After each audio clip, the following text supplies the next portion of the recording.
গতকাল প্রেস কনফারেন্সে কাবরেরাকে জিজ্ঞাসা করা হয়েছিল এটা তার লাস্ট সুযোগ বা লাস্ট ম্যাচ কিনা। তিনি বলেছেন এই ধরনের সিচুয়েশনে তিনি আগেও বহুবার পড়েছেন, মানে তার জন্য এটা খুবই ক্যাজুয়াল যে তাকে কেউ জিজ্ঞেস করবে আপনি কবে যাচ্ছেন, তিনি ইজিলি বলবেন থাকবেন, এরকম একটা ব্যাপার আর কি। বাকি তিনটা দলের কথা যদি বলি, বাংলাদেশ যে গ্রুপে খেলছে প্রত্যেকে কোচ চেঞ্জ করেছে। সিঙ্গাপুর তারা কোয়ালিফাই করেও কোচ চেঞ্জ করেছে, ইন্টারিমের আন্ডারে তারা কোয়ালিফাই করেছে, আমরাই একমাত্র করতে পারছি না। না দেখেন, হংকং এর কোচ অ্যাশলে ওয়েস্টউডও কিন্তু ওখান থেকে চলে গিয়েছে যখন বাংলাদেশ কেউ নিচে চলে গেছে, কাউকে বরখাস্ত করার পরও সে চলে গিয়েছে। হ্যাঁ, যে যখন দেখলো যে সিঙ্গাপুর থ্রু করে ফেলেছে তখন কিন্তু সে ওখান থেকে চলে গেছে।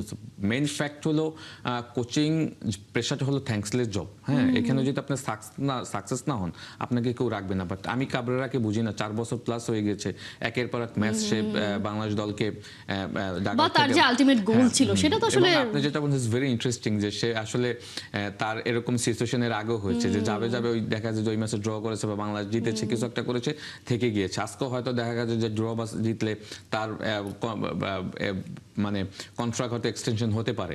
বাট আনফরচুনেট এইটা হওয়া উচিত না, সত্যি কথা। কারণ এখন আমাদের যে টিম স্ট্রেংথ বিল্ড আপ করেছে, এখানে নতুন কোচের কোনো বিকল্প নেই। এবং নতুন কোচ যাদের আসলে ইন্টারন্যাশনাল এরিনাতে আসলে সাকসেসফুল হওয়ার অনেক অনেক অনেক রেকর্ড রয়েছে, এই ধরনের একজন কোচ আমাদের দরকার। এবং হামজা সমিতদের মতো প্লেয়ারদেরকে কোন স্ট্র্যাটেজিতে খেলাবে, কোন প্লেইং স্টাইল দেবে, এমন একজন কোচ দরকার যে কিনা এই দলটাকে আসলে রিবিল্ড করতে পারবে। বাট এখানে কাবরেরাকে তো আপনি অনেক সময় দিয়েছেন, সে কিন্তু তেমন কিছু করে দেখাতে পারেনি।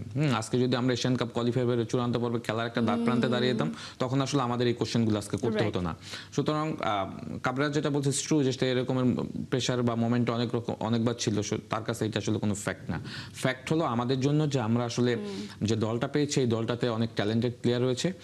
এই ট্যালেন্টেড প্লেয়াররা আমাদেরকে একসময় অনেক উপরে নিয়ে যাবে। অ্যাট দ্য সেম টাইম আমাদের এসবিটিক দলগুলিতে অনেক প্লেয়ার আসছে যারা কিন্তু ইন ফিউচার আমাদের জাতীয় দলকে সার্ভিস দেবে। টোটাল আমার কথা হয়েছে যে কাবরেরা আসলে এই মুহূর্তে তাকে নিয়ে কথা বলতে চাই না। আজকের ম্যাচটা আসলে যেই রেজাল্ট হোক, আমি মনে করি এরপর আর কাবরেরার প্রতি আমাদের আগ্রহ থাকা উচিত না।